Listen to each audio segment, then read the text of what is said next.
अस्सलाम dear students, मैं हूं आपका बायोलॉजी का टीचर अरशद अली बलोच। जैसा कि आप जानते हैं कि हमने जो है वो आपकी बेनिफिशियल के लिए, आपके बेनिफिट के लिए स्कूल की तरफ से आपके व्हाट्सएप ग्रुप बनाए गए हैं और एक चैनल लॉन्च किया गया है जिस पर आप कोई भी लेक्चर किसी भी सब्जेक्ट का आसानी से वहां पर जाके आप उसको क्लिक करके सुन सकते हैं। और इसका फीडबैक जो है आप हमें इस तरह दे सकते हैं कि आप हमें कभी भी व्हाट्सएप ग्रुप पर कोई मैसेज करेंगे तो हम आपको बर वक्त उसका रिप्लाई देंगे और हम आपके साथ हर वक्त जो है उसके टच में रहेंगे। और आप जानते हैं कि इस वक्त जो है वबा पूरे मुल्क में फैल गई है, तो इसलिए आपके जो है वो सहूलत के लिए हम ये सब कर रहे हैं और हर टीचर जो है अपना 100% दे रहा है ताकि जो है आपको उसका मैक्सिमम बेनिफिट जो है वो हासिल हो। उसके साथ जो है आज हम अपने टॉपिक का स्टार्ट करेंगे। जैसा कि आप जानते हैं कि हमने एक दो दिन से बायोलॉजी में ब्रांचेस जो है स्टार्ट किए हैं, तो ब्रांच काफी ज्यादा हैं, तो इसलिए हम इनको जो है वो थोड़ा थोड़ा करके पढ़ रहे हैं। ठीक है, आज जो है हम पढ़ेंगे जो ब्रांच है बायोलॉजी की वो है इकोलॉजी। इकोलॉजी को जो है वो सेकेंड लैंग्वेज में हम इसको एनवायरमेंटल बायोलॉजी भी कहते हैं। ये जो वर्ड है वो जिया यानी कि ये ग्रीक वर्ड से लिया गया है। जिया का मैंने बताया था जैसा कि आपको कि जिया जहां पर भी आए तो आप समझ लेंगे उसका लॉजिक जो है वो ग्रीक को डिनोट करता है। उसके बाद जो है ओकस, ये वर्ड जो है आपका ओकस, जिया का की जो वर्ड है जो ग्रीक वर्ड है ओकस वहां से लिया गया है जिसका मतलब होता है घर। तो इस ब्रांच में जो है जो कि आप स्टडी करते हैं दरअसल वो जानदारों का उनके माहौल के साथ क्या ताल्लुक है।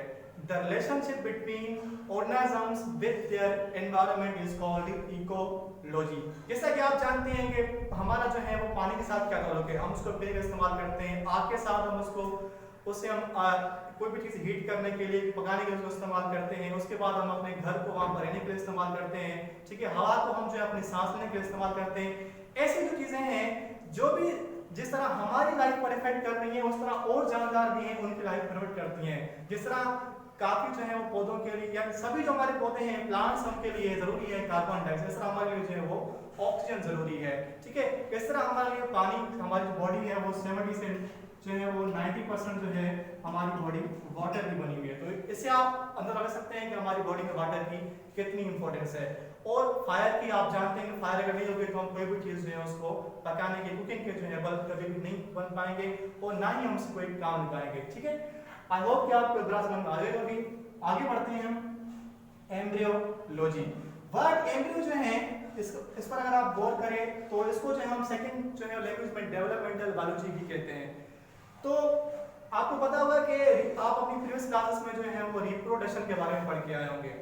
रिप्रोडक्शन के अमल के बाद जो है जो एक चीज बनती है उसका नाम है जाइगोट।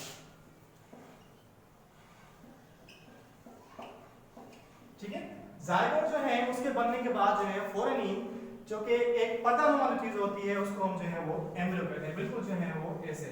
ठीक है, इसका जिक्र है वो कुरान पाक की सूरतों में भी है जिसमें जो है वो अल्लाह पाक जो है एक यानी कि बच्चे को 9 महीने जो है एक एम्ब्रियो के अंदर रखते हैं, उसको वहीं पर जो है खुराक जो है वो प्रोवाइड की जाती है। तो study of development of embryo is called embryology. Simply आप इसको ऐसे जो है वो कर सकते हैं, the study of embryo, the study of embryo is called embryology. ठीक है, उसके डेवलपमेंट को अगर आपको कोई भी क्वेश्चन नहीं आया तो आप मुझसे जो कभी भी इसके बारे में या फिर किसी भी ब्रांच के बारे में कोई भी सवाल हो तो आप मुझसे बिना झिझक जो है वो व्हाट्सएप पे पूछ सकते हैं। उसके बाद हम इसको आगे बढ़ते हैं टैक्सोनॉमी। टैक्सिस वर्ड से लिया गया है।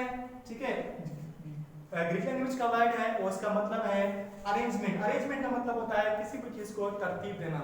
इसके बाद जो है इसको ग्रुपिंग भी कहते हैं। ठीक है, अब इसमें क्या चीजें हम अरेंज करें, जैसे कि आप जानते हैं कि बायो जो है वो हम लिविंग के बारे में पढ़ रहे हैं, तो आप जो है अपने माइंड में क्लिक करें तो हम जो है सिर्फ और सिर्फ लिविंग को ही इसमें ग्रुपिंग में यानी कि हम डिवाइड करते हैं। अब लिविंग में आपने देखा है तो कि काफी चीजें आती हैं, काफी जो है उसमें ऑर्गेनिजम्स आते हैं, परिंदे आते हैं, एक्वेटिक एनिमल्स आते हैं, ठीक है, इंसेक्ट्स आते हैं, उसके अलावा जो है आपके प्लांट्स आते हैं, ह्यूमन बींग्स आते हैं। तो आखिर जो है इन सबको हम इनकी आपने देखा कि इनकी जो स्ट्रक्चर है बॉडी का वो डिफरेंट है। ठीक है, और उनके अलावा इनकी बनावट डिफरेंट है, इनकी नीड्स डिफरेंट है। ठीक है, और उसके बाद जो है इनका जो शेल्टर है वो डिफरेंट है, इनका जो मतलब घर है वो डिफरेंट है। उसके बाद जो इनमें कई जो इनके न्यूट्रिशन डिफरेंट है, तो इनको जो है अब हम एक साथ में नहीं पढ़ सकते हैं। तो इसके बाद जो है क्या किया गया है कि साइंटिस्टों ने इन सारे ऑर्गेनिजम्स को सिमिलैरिटीज और डिससिमिलैरिटीज, सिमिलर यानी कि वो खासियत जो एक जैसी होती हैं और डिससिमिलर यानी कि वो जो एक जैसी नहीं होती हैं, वो जानदार जिनकी जो खासियतें हैं वो एक दूसरे से मिलती हैं उनको एक ग्रुप में रखा गया है, और वो जिनकी आपस में जो नहीं मिलती उनको जो है वो डिफरेंट ग्रुप में रखा जाता है।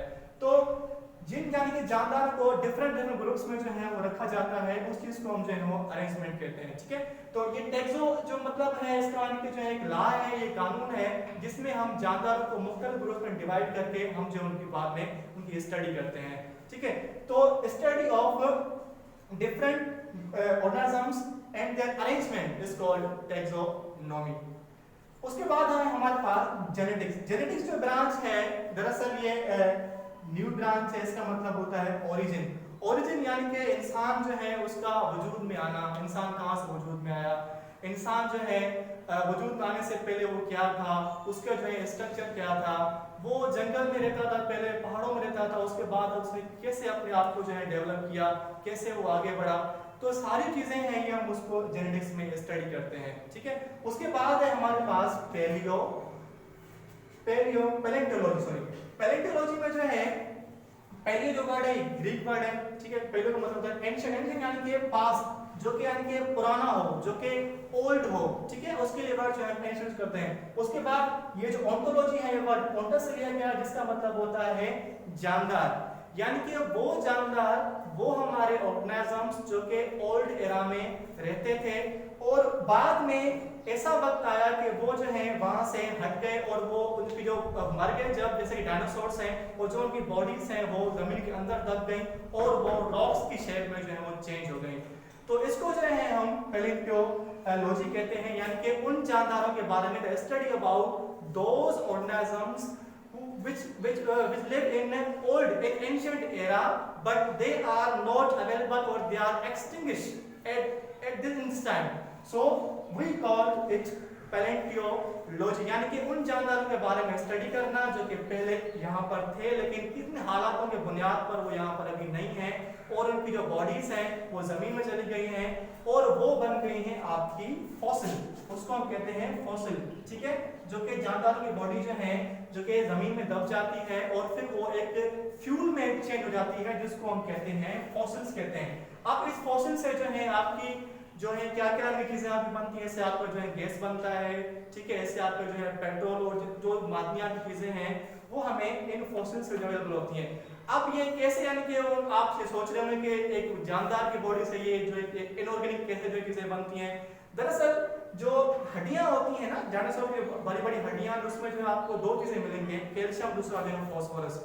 तो जब कैल्शियम और फास्फोरस जो है जिस में चेंज हो गए और बाद में जब यानी कि इनमें जो है और इनमें चेंजिंग आने के लिए जो है वो फॉसिल्स बन गए, तो इसलिए जो है उनकी जो हड्डियां हैं उनसे जो है हमारी ये फॉसिल्स बनती हैं, जिनको हम जो है गैस और दूसरी चीजों में यानी कि शेप में हम आजकल उनको इस्तेमाल कर रहे हैं। फर्दर इस ब्रांच को दो चीजों में डिवाइड किया गया है, पैलेंटियोबॉटनी में और पैलेंटोलॉजी में। पैलेंटियोबॉटनी से मुराद है कि वो वाले प्लांट जो कि पहले थे अब नहीं है, ठीक है, वो झड़ गए, वो जमीन में चले गए, और उसको हम पैलेंटियोबॉटनी में स्टडी करते हैं। और दूसरा जो हमारा होता है पैलेंटियोजूलॉजी, और इसमें जो है यानी कि वो जानदार डायनासोर्स हैं जो पहले थे अभी नहीं है, तो उनकी जो है वो स्टडी करते हैं हम पैलेंटियोजूलॉजी। जैसे कि आपने देखा होगा कि जो है कई हमारे जो कि आर्कियोलॉजिस्ट होते हैं वो इनकी जो है कई ऐसी जगहों पर जाकर उनकी जो है वो हड्डियां निकाल कर उस पर जो है वो स्टडी करते हैं, और उनकी एज फिर वहां से जो है उन हड्डियों से वो नोट की जाती है और बाद में उसको जो है आगे एक म्यूजियम की शेप में रखा जाता है कि फिर वहां पर जो लोग इसकी डिफरेंट तरीकों से स्टडी करके उसको बारे में ज्यादा हमें उसकी तारीख के बारे में जो है वो बताते हैं। उसके बाद हमारे पास माइक्रो, जहां पर भी वर्ड माइक्रो आया है समझ लें कि छोटी चीज की बात हो रही है। The thing which is very small, the thing which we cannot be able to see with our own eyes, यानी कि वो वाली चीज जिसको हम अपनी आंखों से नहीं देख पाए उसको जो है हम माइक्रो कहते हैं।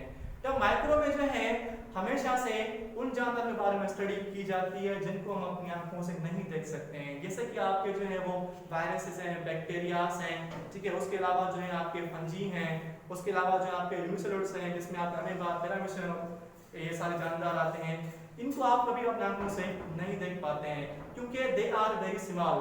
ठीक है, और जैसा कि अभी आप देख भी रहे हैं कि वायरस का जो है अभी इशू चल रहा है, पेंडेमिक बन गया है। अब कभी देखा आपने कि वो आप कभी भी अपनी आंखों नजर नहीं आएगा अभी आपको, क्योंकि उसकी जो लेंथ है, जो उसकी साइज है, वो हमारी आंखों से कई जो है वो छोटी हमारे इंटेंसिटी वहां पर नहीं पहुंच सकती है। तो इनको जो है, इनकी स्टडी को the study about very small organisms is called microbiology. ठीक है, तो ये जो है आज हमारी ये ब्रांचेस थी बारे में स्टडी की। कोई भी अगर आपको सवाल हो, कोई भी डिफिकल्टी हो, आप हमारे चैनल पर जाकर इस वीडियो को बार बार देखें, और कोई भी चीज़ अगर आपने पूछनी है तो आप जो है मुझसे मेरे ग्रुप में मैसेज करके बिना झिझक पूछ सकते हैं, और मैं आपको हर बार उसका करने के लिए अवेलेबल होगा। ठीक है, आई होप आपको समझ आ गया होगा। That's why we will continue this topic in our next lectures, and we will stay home and stay safe at your places.